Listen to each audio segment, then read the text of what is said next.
Friend السلام علیکم and welcome to knowledge world. دوستوں، آج کی ہماری ویڈیو کا ٹاپک ہے مراد اول، جو کہ 1359 میں تخت نشین ہوا اور 1389 میں وفات پا گیا۔ تو شروع کرتے ہیں اپنی آج کی ویڈیو۔ اورحان کی وفات پر اس کا چھوٹا لڑکا مراد 40 سال کی عمر میں تخت نشین ہوا۔ اس میں ملک گیری اور حکمرانی کی وہ تمام خصوصیات بدرجہ غایت موجود تھیں جو آل عثمان کے ابتدائی فرما رواؤں کا طرح امتیاز تھیں۔ اس کی غیر معمولی فوجی قابلیتیں ایک قلیل مدت میں یورپ کے متعدد مملکتوں کو سلطنت عثمانیہ میں شامل کر لیا اور انتظامی حکومت کی خداداد مل گیا اور نے ان مفتوحات کو سلطنت کا ایک مستقل جزو بنا دیا۔ اورحان نے اپنے عہد میں سلطنت کو بہت کچھ وسعت دی تھی، لیکن اناطولیہ کی بعض ترکی ریاستیں رقبہ میں اب بھی اس سے بڑی ہوئی تھیں۔ مراد کی تخت نشینی کے وقت سلطنت عثمانیہ ایشیائی کوچے کے شمالی مغربی حصہ اور یورپ میں زم، کیلی پولی اور تھریس کے بعض دیگر مقبوضات پر مشتمل تھی، جہاں سلیمان پاشا نے ترکوں اور عربوں کو نوآبادیاں قائم کر دی تھیں۔ اس کا مجموعی رقبہ 20,000 مربع میل سے زیادہ نہ تھا اور آبادی بھی 10 لاکھ سے کم ہی تھی۔ مراد نے صرف 30 سال کی مدت میں سلطنت کا 5 گنا بڑھا دیا۔ ایشیائی کوچک میں بغاوت۔ انان حکومت کو ہاتھ میں لینے کے بعد مراد نے سب سے پہلے یورپ کی طرف بڑھنے کا قصد کیا، لیکن امیر کرمانیہ نے اس قدیم بغاوت جو کہ اس خاندان اور آل عثمان کے درمیان چلی آتی تھی، ایشیائی کوچک میں مراد کے خلاف بغاوت کر دی، جسے فرو کرنے کے لیے مراد کو یورپ کا قصد ملتوی کرنا پڑا۔ اس نے فوراً موقع پر پہنچ کر بغاوت کا استئصال کیا۔ ادھر سے اطمینان حاصل کرنے کے بعد وہ یورپ کی طرف متوجہ ہوا اور 1360 میں درد دانیال کے عبور کر کے فتوحات کا وہ حیرت انگیز سلسلہ شروع کیا جو 1389 میں صرف اس کی شہادت پر جنگ کسوہ میں ختم ہوا۔ فتوحات تھریس۔ مراد کی تخت نشینی کے وقت سلطنت دینی کی حالت نہایت ابتر تھی۔ اس کے تمام ایشیائی مقبوضات پر ترکوں کا قبضہ ہو چکا تھا اور یورپ میں قسطنطنیہ کے علاوہ صرف شمالی تھریس اور مقدونیہ اور موریہ کے کچھ حصے باقی رہ گئے تھے۔ باہمی عداوتوں کے باعث ابتدا میں کوئی عیسائی حکومت ترکوں کے مقابلے میں اس کی مدد کے لیے آمادہ نہ ہوئی۔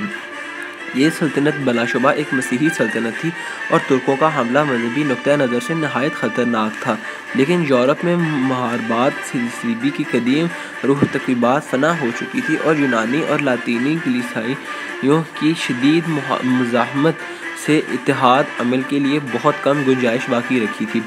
ان حالات میں مراد نے درد دانیال کو عبور کر کے ایک زبردست فوج کے ساتھ تھریس میں قدم رکھا اور سب سے پہلے قلعہ شورلو پر قبضہ کیا، جو قسطنطنیہ سے صرف 5 میل کے فاصلے پر واقع تھا۔ اس کے بعد دوسرا قلعہ کرک کلیسی فتح ہوا۔ پھر 1363 میں اس کے بابا کی مقام پر بازنطینیوں کے ساتھ ایک سخت معرکہ پیش آیا جس میں مراد نے انہیں بری طرح شکست دی۔ نتیجہ یہ ہوا کہ اورحان نے فوراً ہتھیار ڈال دیے اور تقریباً تمام تھریس مراد کے قبضے میں آ گیا۔ اس کے بعد عثمانی جنرل لالا شاہین نے بلغاریہ میں داخل ہو کر فلپوپولس کو فتح کر لیا، جو کہ کوہ ولکان کے جنوب میں سلطنت بازنطینی کے مقبوضات اور شہنشاہ قسطنطنیہ کو مجبور ہو کر مراد سے صلح کرنی پڑی۔ اس نے معاہدہ کیا کہ تھریس کے جو علاقے اس کے ہاتھ سے نکل گئے ہیں انہیں دوبارہ حاصل کرنے کی کوشش نہ کی جائے، عثمانیوں کے آئندہ حملوں میں سربیا اور بلغاریہ کو مدد نہ دی جائے اور اناطولیہ کے ترکی امراء کے مقابلے میں مراد کی اطاعت کی جائے۔ اس کے بعد مراد بروسا واپس آ گیا۔ جنگ مارٹیز۔ یورپ میں مراد کا مقابلہ اس وقت تک صرف بازنطینیوں سے تھا اور دوسری مسیحی حکومتوں نے ترکوں کی مدافعت میں سلطنت بازنطینی کو متعلق مدد نہیں دی تھی، یہاں تک کہ یورپ میں بھی جس نے اس سے پیش تر محاربات صلیبی کی تحریک میں اس قدر نمایاں حصہ لیا تھا۔ مراد نے ان فتوحات پر کسی قسم کی تشویش کا اظہار نہیں کیا بلکہ یونانی کلیساؤں کی پیرووں کی تباہی کو اطمینان کی نظر سے دیکھتا رہا، مگر اب فلپوپولس کی فتح نے معاملے کی صورت بالکل بدل دی۔ یہ شہر اگرچہ سلطنت بازنطینی کا مقبوضہ تھا تاہم بلغاریہ میں واقع تھا۔ اس کی فتح نے عثمانی فوجوں کے لیے بلغاریہ کا راستہ کھول دیا۔ ترکوں کا یہ اقدام بالآخر کلیسائی روما کی زیر سایہ حکومتوں کے لیے بھی تردو کا باعث ہوا، اور پوپ اربن پنجم نے ہنگری، سربیا، بوسنیا اور ولاچیا کے فرما رواؤں کو آمادہ کیا کہ ترکوں کے بڑھتے ہوئے قدم کو روکنے کے لیے اپنی فوجیں روانہ کریں۔ چنانچہ اتحادیوں نے 1363 میں 20,000 فوجی تحریک روانہ کی اور یہ اعلان کیا کہ وہ ترکوں کو یورپ سے نکال کر چھوڑیں گے۔ مراد اس وقت اناطولیہ میں تھا۔ یہ خبر سن کر وہ فوراً یورپ کی طرف روانہ ہوا، مگر اس کے پہنچنے سے پہلے ہی لالا شاہین نے ایک مختصر فوج کے ساتھ، جو تعداد میں مسیحی لشکر کی نصف تھی، ان کے مقابلے کے لیے آگے بڑھا، اور روز رات کو جبکہ اتحادی فوجیں اور نہ سے قریب دریائے مارٹیز کے ساحل پر اپنے خیموں کے اندر شراب و کباب کی سرمستیوں میں مبتلا تھیں، دفتن حملہ آور ہو کر تقریباً سب کو تاخیر کر دیا۔ جو لوگ لالا شاہین کی تلوار سے بچ گئے، انہوں نے دریا کو عبور کرنے کی کوشش میں ڈوب کر جان دی۔ یوں گویا پوری عیسائی فوج ہلاک ہو گئی۔ شاہ ہنگری، جو موقع پر موجود تھا، بمشکل جان بچا کر بھاگ سکا۔ یہ پہلا معرکہ تھا جو عثمانیوں کو یورپ کی فیلانی قوموں کے ساتھ پیش آیا۔ اس جنگ کا نتیجہ یہ ہوا کہ کوہ ولکان کے جنوب کا سارا علاقہ سلطنت عثمانیہ میں شامل کر لیا گیا۔ اس نے عیسائیوں کی قوت کو سخت صدمہ پہنچایا، اور مراد نے یہ فیصلہ کر لیا کہ آئندہ اپنی سلطنت کو بجائے ایشیا یورپ میں وسعت دینے کی کوشش کرے گا۔ اسی غرض سے اس نے اب ڈیمونٹکا کی، جو تھریس میں واقع تھا، پایہ تخت بنایا، اور پھر 3 سال کے بعد اورونا کو دارالسلطنت قرار دیا۔ اس کی یہ حیثیت فتح قسطنطنیہ تک قائم رہی، اور نہ سے مراد نے بلقانی ریاستوں پر حملہ کی تیاریاں شروع کی۔ جنگ مارٹیز کے بعد مراد اور شہنشاہ قسطنطنیہ کے درمیان ایک اور معاہدہ ہوا، جس کی روح سے شہنشاہ نے سلطان کا باج گزار ہونا منظور کیا اور آئندہ جنگوں میں عثمانی فوج کی حمایت میں اپنی فوج کا ایک دستہ بھیجنے کا وعدہ کیا۔ شہنشاہ کی ناکامی۔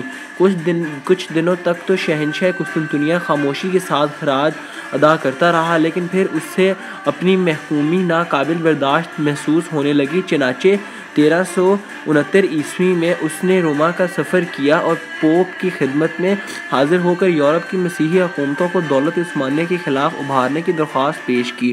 اس نے پوپ کی حمایت حاصل کرنے کے لیے طرح طرح کی ذلت گوارا کی۔ یونانی کلیسا کے ان تمام عقائد سے برتری ظاہر کہ جو کلیسائے روما سے مختلف تھی، اور مذہبی معاملات میں کلیسائے روما کی برتری بھی تسلیم کر لی، مگر ان تمام باتوں کے باوجود اس کا مقصد حاصل نہ ہوا، اور مسیحی حکومتیں ترکوں کے خلاف اعلان جنگ کے لیے آمادہ نہ ہوئیں۔ شہنشاہ ناکام اور نامراد قسطنطنیہ کو واپس ہوا، اور واپسی میں جب وہ وینس سے گزر رہا تھا تو وہاں کے بعض ساہوکاروں نے، جن سے روما کے سفر کے لیے اس نے روپیہ قرض لیا تھا، اسے گرفتار کر لیا۔ اس کے پاس اتنا پیسہ نہ تھا کہ قرض ادا کر سکے۔ اس کا بڑا لڑکا اینڈرونیکس، جسے وہ قسطنطنیہ میں اپنا جانشین بنا گیا تھا، حکومت کی لذت سے آشنا ہو کر باپ کی رہائی کا خواہش مند نہ تھا، اس لیے اس نے بھی قرض ادا کرنے کی کوشش نہ کی۔ لیکن چھوٹے لڑکے میونل نے اپنی املاک فروخت کر کے قرض کی رقم فراہم کی اور شہنشاہ کو آزاد کروایا۔ قسطنطنیہ پہنچنے کے بعد شہنشاہ نے اینڈرونیکس کو حکومت کے تمام منصوبوں سے معزول کر دیا، اور اس کی جگہ میونل کو مقرر کر کے اسے اپنے ساتھ تاج و تخت کا شریک بھی قرار دیا۔ جی کی بغاوت۔ اینڈرونیکس کا لڑکا، جس کا نام بھی اینڈرونیکس تھا، اپنے باپ کی اس حق تلفی پر سخت برا فروختہ ہوا، اور اس نے مراد کے سب سے چھوٹے لڑکے شہزادہ سادھو جی کو اس بات پر آمادہ کیا کہ دونوں مل کر شہنشاہ اور مراد کو تخت سے اتار دیں اور ان کی جگہ خود فرما روا بن جائیں۔ مراد اس وقت ایشیائی کوچک میں تھا، اور سادھو جی اس وقت یورپ میں ترکی سپاہ کا افسر اعلیٰ تھا۔ اس نے مراد کی غیر موجودگی سے فائدہ اٹھا کر فوراً بغاوت کا اعلان کر دیا۔ ادھر اینڈرونیکس نے بھی نوعمر بازنطینی امراء کی ایک جماعت اپنے ساتھ لے کر شہنشاہ کے خلاف جنگ کی تیاریاں شروع کیں۔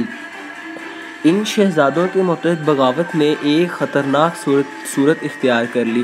مراد اس خبر کو سنتے ہی یورپ پہنچا، شہنشاہ اینڈرونیکس کے جرم سے اپنی برائت پیش کی اور اسے اس فتنے کو فروغ کرنے کے لیے پوری آمادگی ظاہر کی۔ اس نے مراد کی یہ تجویز بھی منظور کر لی کہ گرفتاری کے بعد دونوں شہزادے اپنی بینائی سے محروم کر دیے جائیں۔ سادھو جی کی فوج نے اپنے سلطان سے معافی کا وعدہ سن کر باغی شہزادہ کا ساتھ چھوڑ دیا۔ سادھو جی اینڈرونیکس اور نوجوان بازنطینی امرک گرفتار کر کے مراد کے سامنے لائے گئے۔ مراد نے پہلے سادھو جی کی آنکھوں میں گرم سیسا پلا کر اسے اندھا کر دیا اور پھر اسے قتل بھی کروا دیا۔ بازنطینی امراء دریائے مارٹیز میں غرق کر دیے گئے۔ اینڈرونیکس شہنشاہ کے پاس بھیج دیا گیا۔ اس نے حسب وعدہ ان کی آنکھوں میں بھی سیسا ڈلوا دیا، لیکن اس طرح کی خفیف سی بینائی باقی رہ گئی۔ ان واقعات کا نتیجہ یہ ہوا کہ شہنشاہ قسطنطنیہ کو ایک جدید معاہدہ کرنا پڑا، جس کی روح سے اس نے دولت عثمانیہ کا باج گزاری عزت کو تسلیم کی، عثمانی لشکر میں فوجی خدمت انجام دینے کا وعدہ کیا اور ضمانت کے طور پر اپنے لڑکے مینوئل کو مراد کی خدمت میں بھیج دیا۔ اگلے کارناموں کا ذکر کریں گے اپنی اگلی ویڈیو میں، تب تک کے لیے اللہ حافظ۔ ویڈیو اچھی لگی ہو تو ویڈیو کو لائک کر دیں، چینل کو سبسکرائب کر دیں، شکریہ۔